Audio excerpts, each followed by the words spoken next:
Hello everyone, welcome to this new video. Today we're going to talk about a book called Six Working Geniuses, Six Types of Working Genius. It's written by Patrick Lencioni, who is the famous author of the 5 Dysfunction of a Team. But before being an author, he's the president of a management consulting firm specialized in executive team development and organizational health. Six Types of Working Genius is his latest book, published last year, and is based on 2 undeniable principles. 1. People who use their natural talent, their strengths or geniuses, are more fulfilled and successful than those who don't. 2. Teams that help everyone leverage their talent are much more successful and productive than those who don't. As obvious as these 2 principles sound, the reality is that most people aren't terribly fulfilled in their work. Which makes sense because most people don't really understand their work-related natural talents, or they spend too much time working in areas they are competent but don't necessarily enjoy, if you know what I mean. Or worse, they are asked to work in areas that frustrate them and that lead them out of the door, so people are resigning. But let me start where it all began in this book. It all begins the same way, regardless if it's work or an idea that you have, right? You always have to follow 3 phases for moving an idea to a reality. The first phase is simple, it's the ideation. This is the part where you identify the needs and purpose of various solutions.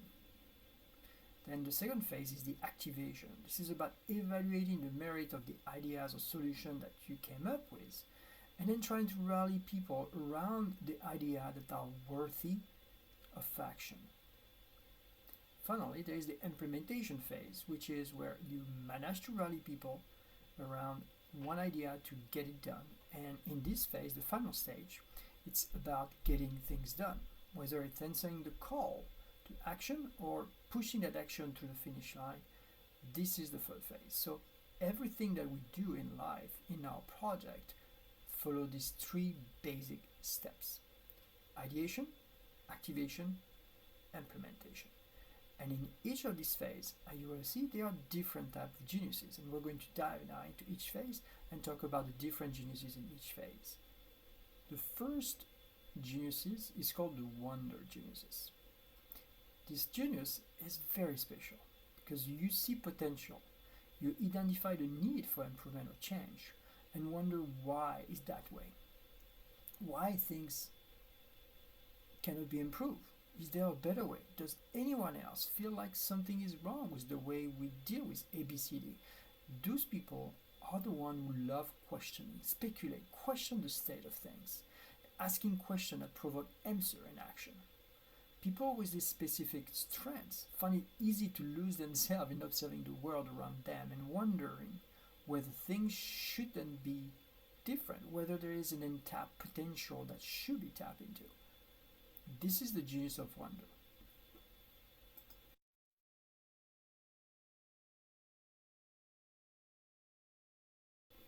So we have the genius of wonder who came up with questions, but those are only questions. They don't provide any additional answer about how we're going to address the need. Well, the second genius is actually doing that. They're going to be the one generating idea.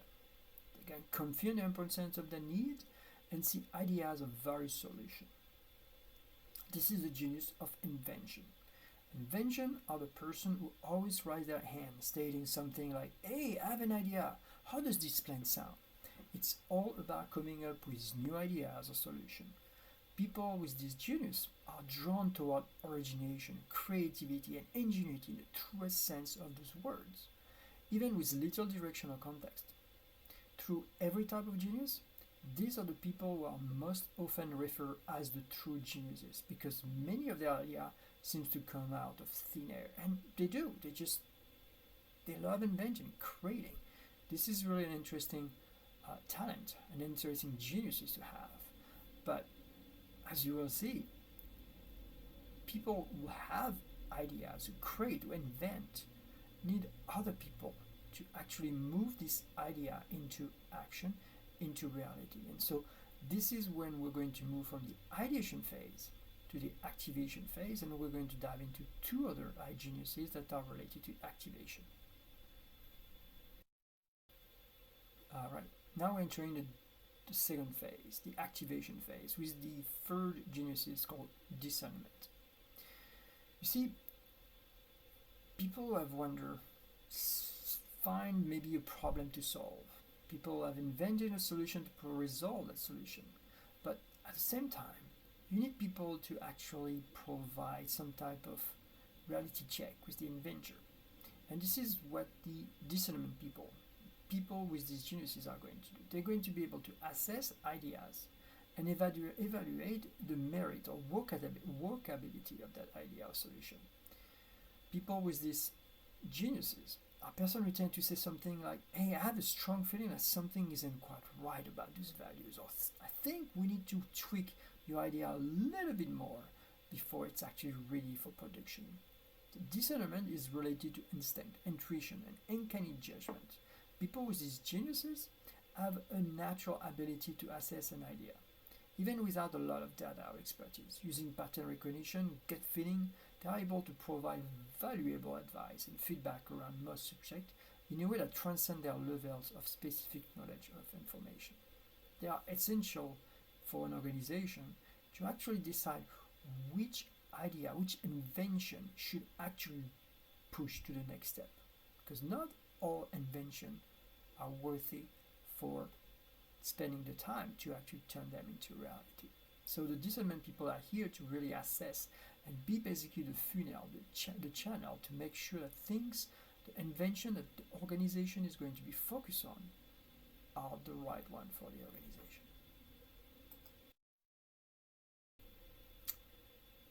And now we enter the fourth geniuses, galvanizing.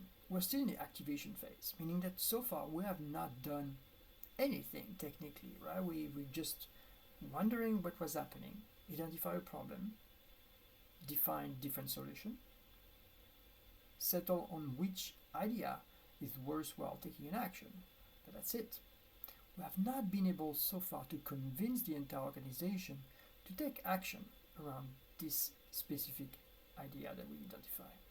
Well, galvanizing is all about rallying, motivating, and provoking people to take action around an idea. People with these geniuses are naturally inclined to inspire and enlist others to get involved in an endeavor. They don't mind persuading people to rethink or change their plan, but at the end of the day, they are the ones who are actually going to generate the enthusiasm and rally people toward getting the idea done. But obviously, just rallying people is not enough. We now need to move forward with the next phase, which is the implementation, and that's where we're going to talk about the last two geniuses. Alright, the implementation phase. This is where we're going to bring ideas to life. Well, fifth geniuses is about enablement. Enablement is involved providing people with support and assistance in the way it is needed. People with these geniuses love supporting and assisting others in the implementation of the solution. They are adept at responding to the needs of others without condition or restriction. They are naturally inclined to help others accomplish their goals and often can anticipate what people might need before they even ask. They look ahead and say, hey, you might need this type of support. You might need additional money. You might need an additional server. You might need some type of, whatever. They are here to think and provide people what they need to bring ideas to life. Sadly, individuals with these geniuses of enablement are frequently unaware that this is a talent at all, but trust me, it is a critical part of the puzzle. And last, we have the sixth type of working geniuses, tenacity, which is part of the implementation phase. People with these geniuses love pushing ideas to completion.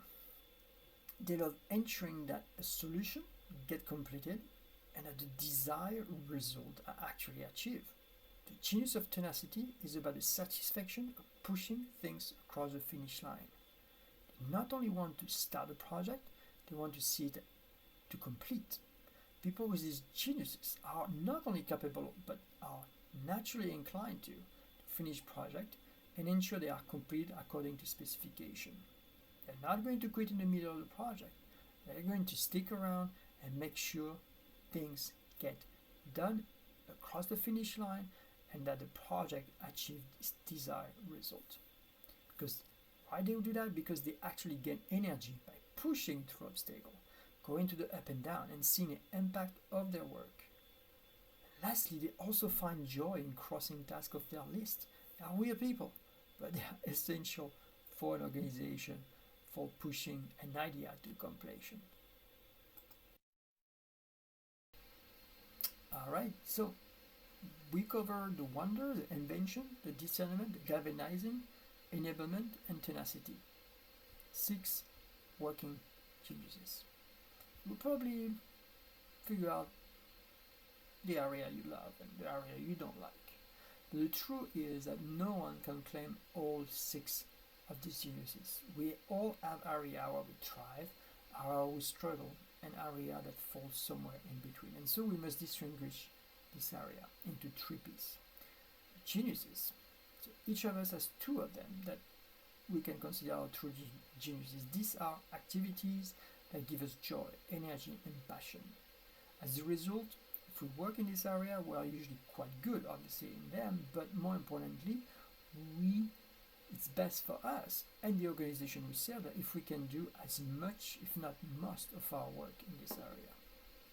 Then we have our competency. Those are 2 additional areas where we find neither completely miserable or completely joyful, and in which we can do fairly well, perhaps very, very well.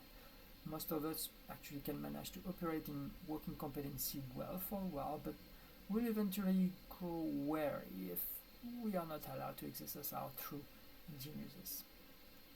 And finally, each of us has 2 types of working genius that drain us of our energy and joy, and we call this our working frustration. Of course, no one can completely avoid working in area of frustration from time to time, but if we find ourselves spending meaningful time engaged in this activity, we are bound to experience misery at work and ultimately struggle, even fail.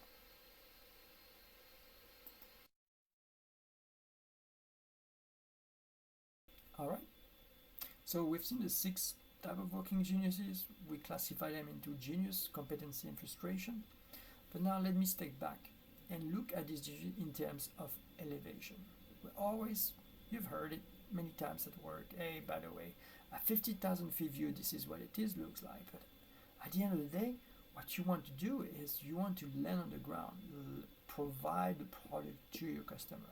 And so this is this additional layer of elevation that I would like to provide you here, because this will give you an idea maybe to better understand where you fit into this picture. So the wonder is obviously being at the highest level, head in the cloud, pondering and questioning. Then invention take us a little lower with possible solution. Discernment keep us even lower, further looking at alternative with practicality and usefulness. Galvanization connects, adding the required human element, the needed buy-in to consider landing to the ground. Finally, you enter the implementation, where the enablement, this is where the implementation begins, with people pitching in and getting the initiative rolling. And finally, tenacity is where the work finally gets completed and launched, or with this energy, this is where the idea finally gets to land on the ground. So hopefully this presentation was useful to you, and now you have a sense of where you fit into the picture. But before wrapping up this presentation, let me give you a couple of links, and then I'll let you go on your way. Thank you. Let me conclude this presentation with basically 2 points, very simple. First, for each and every one of us, it's important to understand what we enjoy most in our work and what we don't, so we can ensure that we find an opportunity that best suit our working genius, our working competency, and avoid our working frustration as much as possible. So understanding our geniuses help toward that goal, obviously. Second, it's also a great tool to build a team or hire the right people for a particular project. Indeed, if similar to other personalities like the Myers-Briggs, understanding which geniuses you must need for a project can help you identify the right people for the job. If you know for your project you need a person that to get the job completed, you will want to bring in someone who has the tenacity as is working genius. Or if you need someone that help you evaluate various solutions, then you need to bring in someone who is more in the discernment genius. So it's an interesting tool to add to your toolbox, right? To know yourself and also build the right team for your organization or your project. I hope you enjoyed this presentation, and remember, visit the Table Group website if you like to purchase the book or take the assessment. Thank you so much.